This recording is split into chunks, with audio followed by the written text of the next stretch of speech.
Hey guys, it's Cameron here with Emerson House Buyers. Every week I bring you tools, tactics, strategies, lessons I've learned, things that have helped me build a sizable rental portfolio in a little over a year, between a year and 2 years, and mistakes and things I've made that you can avoid and accelerate your learning curve and hopefully shorten the time it takes to reach your goals. So this week I'm answering a question.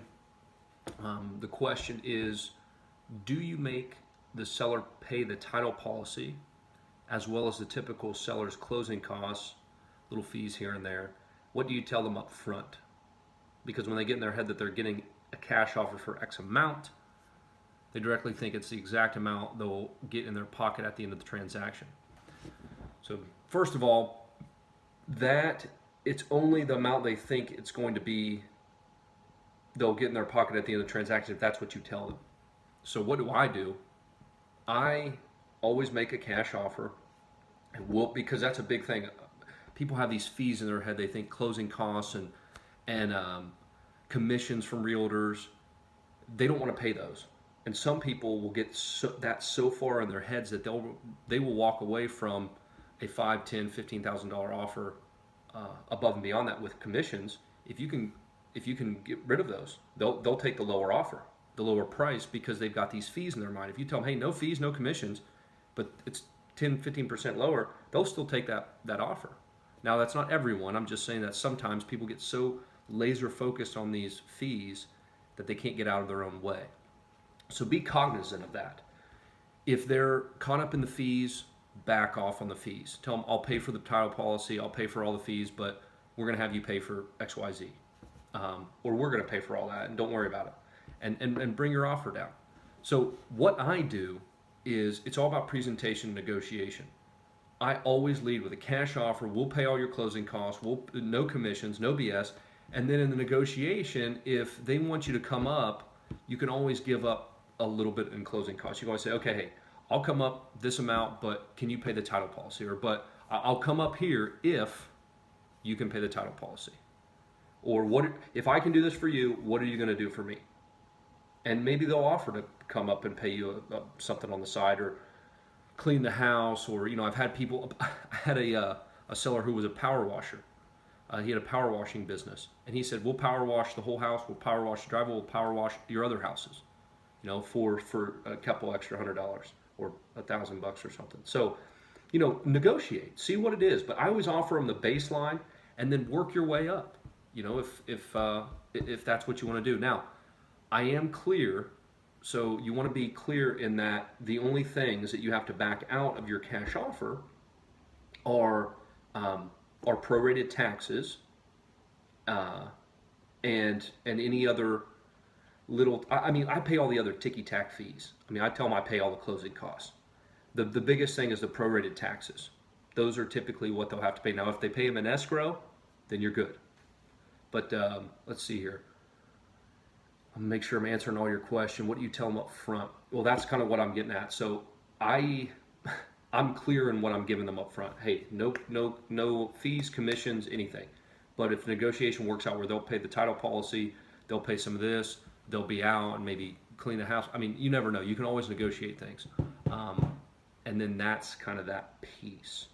And I think really what the question is here, and I could be wrong, but how do you make sure that your seller is not irritated or aggravated when you go to closing? So they know that if you say you're going to offer them 100 and they only get 97, why are they? They said it was 100, you said 100. Well, in my experience, and I totally believe this, it's because of your lack of communication or your lack of explaining it to them clearly enough. So if you explain it to them clearly enough, and they know that, hey, we're paying you that minus minus the taxes, the prorated taxes, or any liens or any judgments that come against the property. Those are going to be on you. So when you get that, when you're that clear with them, they're okay. They know, okay, the taxes are coming out. If they don't know, I really have to say it's your fault. It's the buyer's fault, because it's your job. You buy more houses. You should be buying more houses in a year than they do in their whole life.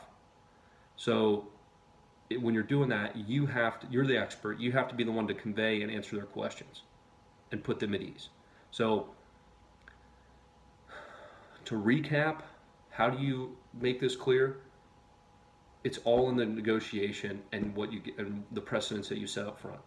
If you say you're going to pay all this and your walkaway money is going to be $100,000, and they don't walk away with $100,000, that's a shame on you, because that's not what's in the offer. That's not what's a contract. You're not being honest.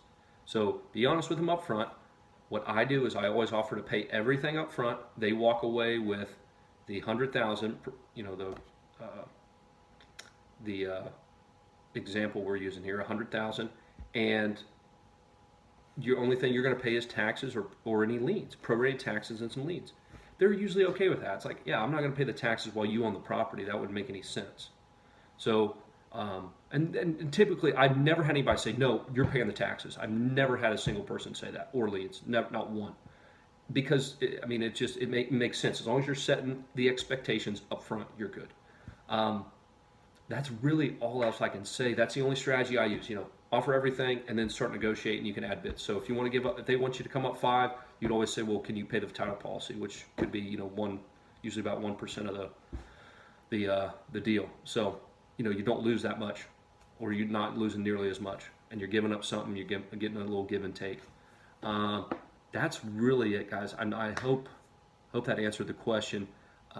And like I said, it's really, you have to communicate. So to recap, communicate, set expectations up front, leave yourself some room to negotiate, ask for more than you're going to get, so you have some stuff to negotiate in there. Ask for more than you expect to get, and it'll leave you some room to negotiate, and come back with you paying some of those, or with them paying some of the closing costs. But it's all in what they want. Make sure you fit the deal for them. You guys, we have a little bit more leeway with what we can do, right? We have different strategies we can use. So I've said this 100 times, don't peg the square block into the round hole. Try to formulate and create a deal that's going to work for both sides, a true win-win negotiation. Guys, I hope that helped. If it didn't, ask more questions, please, please, please. If it did help you, share it with somebody who you think it would find valuable. Let me know, comment, post, things you like, didn't like. I'm here to help you guys. So I'm sorry if the lighting's crazy. This isn't I'm not a professional. I'm just a guy who buys houses and wants to give back to the real estate community, because I know it's a very powerful tool. So share it with people, guys. Hope you enjoyed it. Keep asking questions. See you next week. Thanks.